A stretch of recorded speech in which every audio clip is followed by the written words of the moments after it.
Shirtless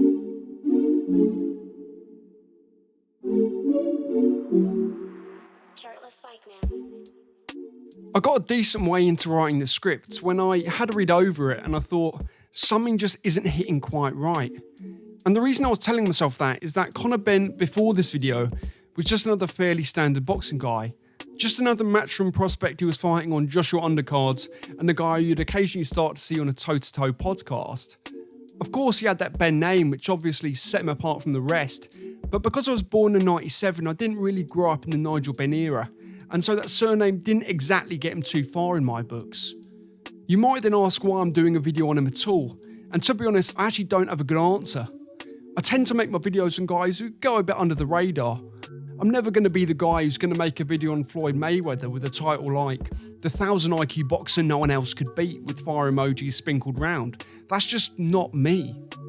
So Conor Benn it was, and after all my research going through all his full fights and a load of interviews, I did come away with one prevailing idea, and that was if you're going to end up being successful in any walk of life, you're going to have to be strong in more than just the physical, and I do think Conor Benn has shown that in spades. Before we even go into all that, I do think it's best to start with his childhood. And the reason for that is that Conor Benn, to me, is a guy who isn't really what it says on the tin. I mean, despite the way he talks, and the aura he sometimes gives off, Benn was not out in the streets of London gang fighting and having run-ins with the police. Conor led a pretty damn privileged childhood out in Mallorca, studying in a private Christian school, but doing long 8 till 5 days, which as a kid is tough going. At this point, things did then take a bit more of a traditional boxing route when he just kept on getting trouble in class, and he ended up moving to Australia when he was 14 or 15ish. And it was this point when he found something that he really liked doing, something that he could really see himself earning a living by. And no, you're wrong, because Conor Benn was actually a pretty decent painter and decorator. And then went to do painting and decorating. Which I enjoyed actually. I actually really enjoyed it. If boxing don't work out, you know, you got to... No joke, I would, you know. In the end though, he opted to redecorate people's face rather than people's walls. And he ended up heading down to the gym at the age of 17. And it was 1 year later that Conor came across his first test, and it wasn't in the ring. Talking about myself for a minute, whenever the question, how was your childhood, is asked, my answer normally consists of something like this. Yeah, it was pretty good. I mean, not that eventful.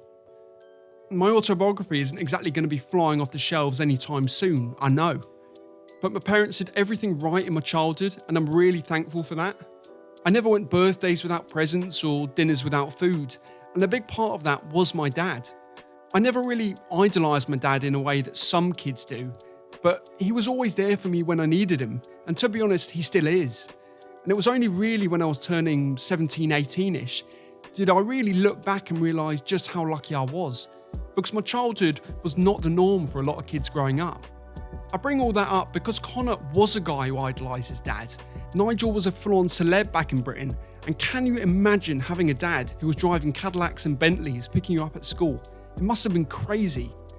And that is why I think it hurt even more that when Conor was 18, his dad confessed affairs over the previous 16 years. What do I regret?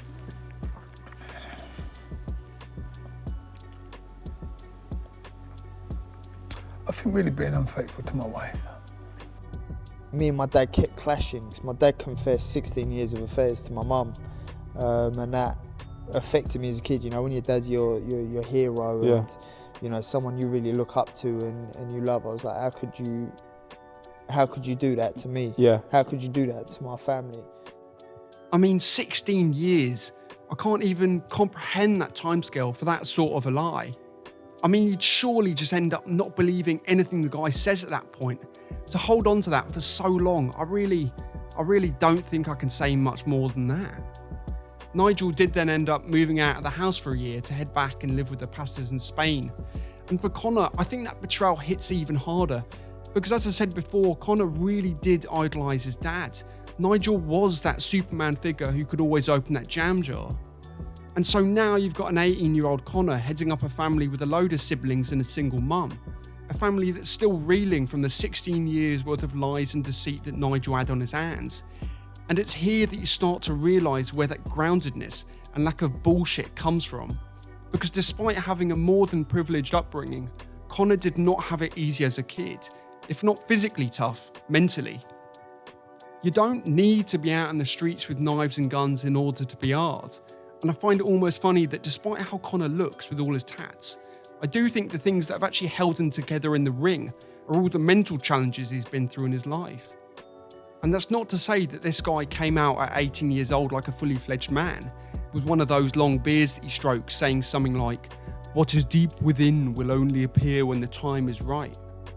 But because Conor was put into that manhood position from such an early age, he made mistakes, sure, but in doing so he moulded himself into the person he is now.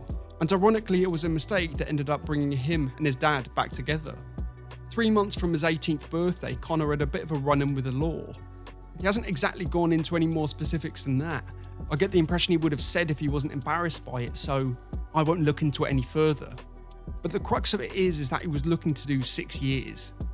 I mean, I'm 23, and it's only looking back now do you realise how important that part of your life actually is. It's the period when you go from being an adult on paper to being an adult in reality. And so you can only imagine what is in this kid's mind as he's being given whatever paperwork on the back of this charge. And when he comes back home, his dad is there and he says this. "Son, I love you. You know, we're going to get through this." Yeah.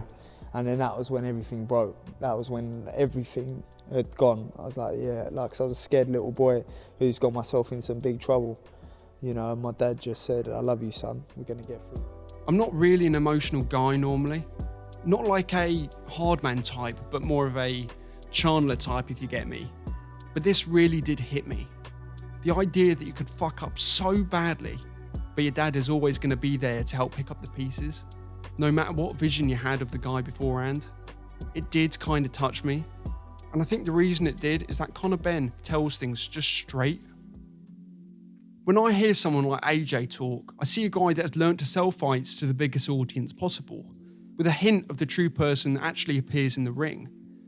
With someone like Tyson Fury, I see a guy who carefully chooses what he says for financial and strategic gain, without some of the rough edges that formed a lynch mob 5 odd years ago. But with Conor, I don't see that forward thinking, and I say that as a positive. This isn't a guy who cares about playing 7-dimensional chess about boxing politics. This is a guy who backs his own skills, but also just wants to improve. And at the end of the day, that combination will get you far in boxing.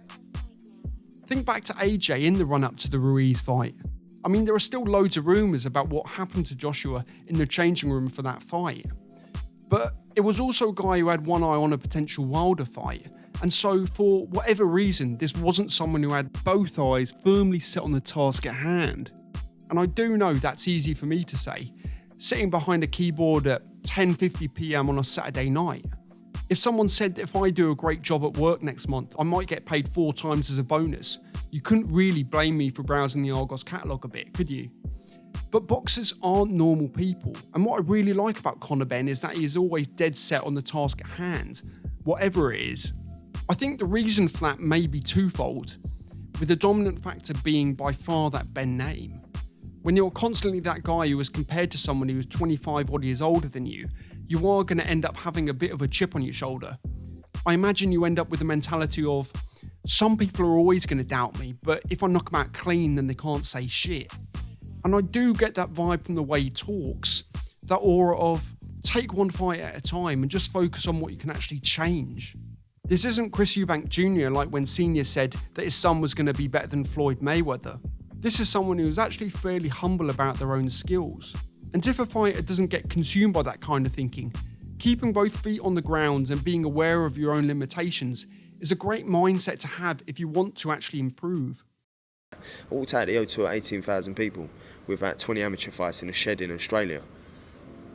Honestly. And then I am where I am now. You can't say that fight would even make it to where I am now. Not at all. It's good, my hard fight with Paynaud. That was like a blessing. A blessing, because now people expect not as much anymore, which is good, it's relieving. You know, and it exposed so much that I need to work on.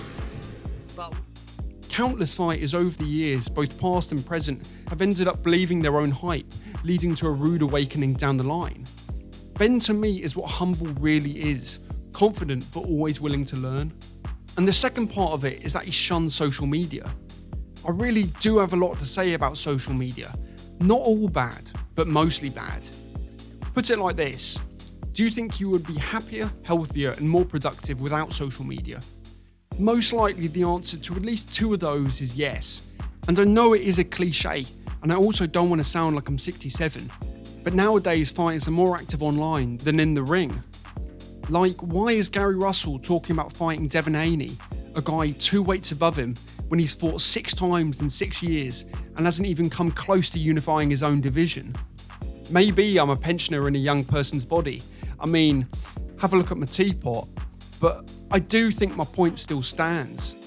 Ben employs someone else to handle all his promoting stuff, so he can just focus on getting better. And to keep this vaguely short, it has paid off.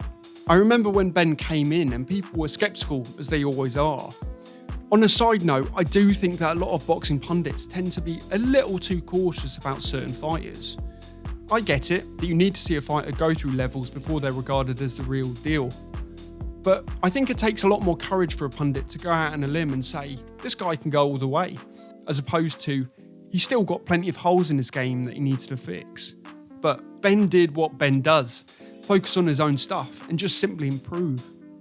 Of course it wasn't all plain sailing, but as he said, with the lack of a decent amateur record, it was never going to be.